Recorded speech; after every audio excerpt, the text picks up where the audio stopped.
여러분 반갑습니다. 월요일 아침입니다. 주일 잘 지내셨어요?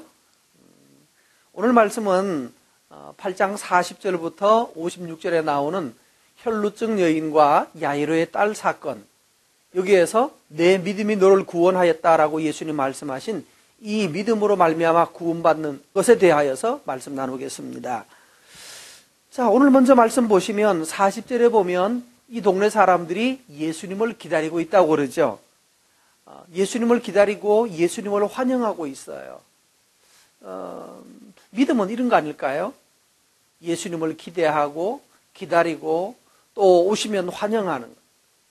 오늘 여러분 이 아침 큐티하는 시간, 또 말씀 묵상하는 여러분의 시간에 말씀 묵상하는 이 시간을 기대하고 그리워하고 또 성경을 열었을 때 예수님이 여러분에게 말씀하실 것과 행하실 것 때문에 여러분 기뻐하고 환영하고 계십니까?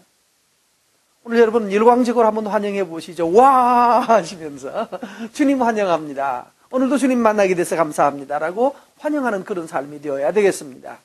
자, 그런데 오늘 말씀 먼저 보면 내용에 들어가면 약간 무서운 사건입니다. 이 회당장의 딸이 하나밖에 없는 딸인데 이 딸이 12살 된 딸이 죽어가고 있습니다. 여러분 이스라엘 사람들에게 있어서 12살이라고 하는 것은 이제 아이가 아이를 벗고 아이를 지나서 이제 성인으로 들어가는 시간입니다.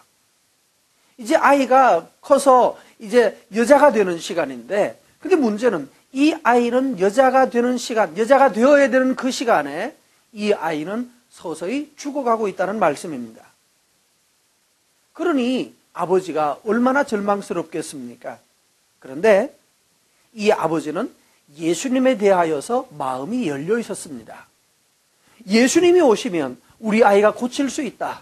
우리 예수님께 가면 예수님이 우리 아이를 낫게 해주실 것이다 라고 하는 믿음을 가지고 예수님이 자기 오시기를 열렬히 기다리고 계셨단 말이에요. 여러분, 이런 예수님이 여러분의 생활과 여러분의 육체와 여러분의 마음을 고쳐주실 것에 대한 믿음과 이런 기대를 가지고 계십니까? 여러분, 이 기대할 수 있기 바랍니다. 기대하십시오. 주님이 내게 오시고 내가 주님을 따르면 내 삶에도 역사가 일어날 수 있습니다. 예수님께서 야이로의 집으로 가고 있는 이 중간에 갑자기 한 사건이 들어오는데 혈루증 여인 사건입니다. 이 혈루증 여인은 이 소녀가 태어나던 그때부터 12년 동안, 소녀가 12살 됐으니까요. 이 소녀가 태어나던 그때부터 시작해서 같은 시점에 이 여자는 하혈을 하기 시작했습니다. 그럼 하혈을 한다는 것은 생리가 멎지 않는 것과 같은, 계속해서 생리가 흘러내리는 것 같은 그런 현상인데, 이 여인은 그럼 어떻게 되나요? 여자로서 임신이 불가능해집니다. 근데 12년째 그러고 있으니까 이 여자 한번 여러분 상상해 보십시오. 얼마나 얼굴이 창백하고 몸이 야위고 얼마나 불쌍한 여인인지 생각해 보세요.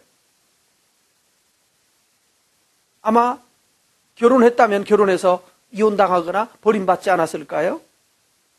이렇게 철저하게 12년 동안이나 긴 세월 고독과 괴로움과 아픔으로 인하여서 철저하게 고통하고 있는 이 여인이 예수님께 찾아 나옵니다.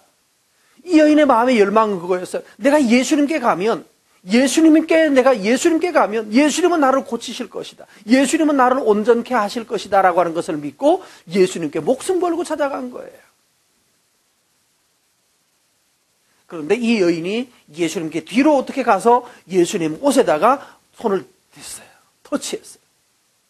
그러니까 손을 대니라는 말이 있죠. 손을 댔는데, 그런데 손을 대는 바로 그 즉시 이 자기 몸이 아마 후끈하게 올라왔는지 자기 몸에서 혈루가 끊어졌다는 것, 병이 나았다는 것이 몸에 바로 즉시 나타났습니다. 즉시 몸이 나아져 버렸어요. 고쳐졌어요. 혈루가 끊어져 버렸어요. 말라버렸던 거예요. 여기 이 손을 댄다라고 하는 이 단어가 합토라는 단어입니다. 이 합토라는 단어는 이게 더 적합한 말이 뭔가 하면 이 나무에나 종이에다가 불을 붙이는 거예요. 불을 붙이다라는 뜻입니다. 이 여인이 예수님의 옷자락에 손을 댄 것, 그것은 곧 마치 예수님의 옷천에다가 마치 라이터를 켜서 불을 이렇게 붙여서 거기 불이 타오르게 한 것과 같았어요. 그래서 예수님이 뭐 하랬나요? 자기 몸에서 능력이 나가는 것을 아셨다라고 말했던 것은 뭔가 하면 바로 이 여인이 하나님의 가슴에 불을 붙였다는 말이에요. 오늘 여러분 그냥 예수님께 대해서 그냥 손에 한번 이렇게 터치하면 턱 지나가는 것이 아니었어요. 왜냐고요? 왜 하나님의 마음에 불이 붙었을까요? 바로 이 여인의 믿음이었습니다.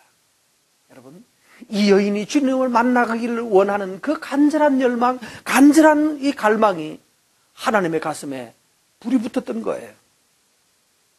예수님이 즉시 말씀합니다. 딸아, 너의 믿음이 너를 구원하였다. 평안히 가라. 걱정하지 말고 가라. 이러고 있는데 갑자기 또다시 한 사건, 다시 또 치고 들어오는데 뭔가 하면 야이로의 집에서 사람이 하나 쫓아왔어요. 회당장님, 이제 다 끝나시오. 그러는 거예요. 다 끝나시오. 딸이 죽었시오. 딸이 죽었대요. 이제는 더 이상 소망이 없어요. 이 예수님 귀찮게 하지 말고 예수님 그냥 딴 길로 가시라고, 이제 다 필요 없어졌습니다. 예수님 와도 소용없습니다.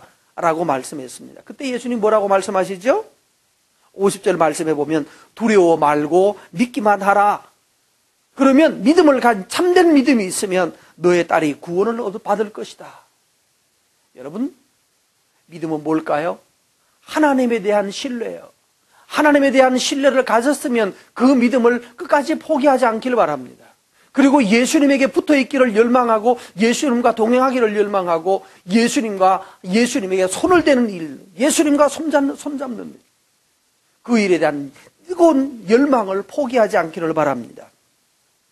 그런데 요즘 어저께인가요? 일어났던 사건 중에 전라도 보성에 있는 어떤 교회, 형제교단이라고 그러죠.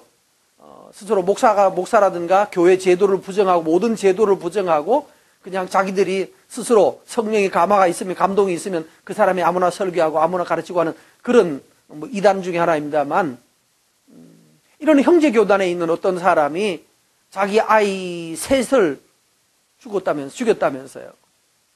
여러분, 이 사람은 죽은 아이들 3명을 눕혀놓고 하나님 살려주십시오, 살려주십시오 믿음으로 기도하지 않았겠어요? 여러분, 그 사람 뭘 잘못한 거예요? 믿음이 뭘까요? 내가 하고자 하는 일을 하나님 해줄 줄로 믿습니다 하고 밀어붙이는 것이 믿음이 아니고 하나님에 대한 신뢰입니다. 예수님에 대한 신뢰예요. 내 일을 이루어주는지 안 주는지 그보다도 더 중요한 것은 예수님이 하나님이신 예수 그리스도를 향하여서 신뢰를 갖고 그분에 대한 믿음을, 그 인격 그리스도를 믿는 믿음이 바로 참된 믿음입니다. 그래서 지금 이 회당장 야이로가 잠깐 주춤했던 것이 뭔가요? 딸이 죽었다라고 말하니까 그때부터 신뢰가 갑자기 무너져 버렸거든요.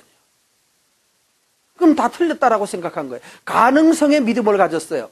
그건 가능성을 믿은 거지 예수님을 믿은 게 아니에요. 내 딸이 아직 안 죽었으니까 살 수 있다라고 믿는 거하고 예수님을 신뢰한 건 달라요. 아마 보성에 있는 어떤 그분은 참 안타까운 일입니다만 그건 참된 믿음이 아니었습니다. 하나님을 신뢰하는 것이 아니라 자기 신념을 믿는 것. 그래서 그런 형제 교단을 저는 이단이라고 보는데, 왜냐하면 그들은 공통적인 특징이 뭡니까? 깨달음의 비밀, 죄사함 깨달음의 비밀, 그러면서 깨달음 종교를 말해요. 기독교는 깨달은 게 아니고 깨닫는 종교가 아니고 하나님과 동행하는 것이 믿음이지, 깨달았어 내가 붙여야, 그 불교잖아요. 여러분, 오늘도 하나님과 동행하시면서 위기가 있고 어려움이 있다 할지라도 믿음을 포기하지 않고 믿음으로 살아가는 저와 여러분 되시기를 바랍니다. 평안하십시오.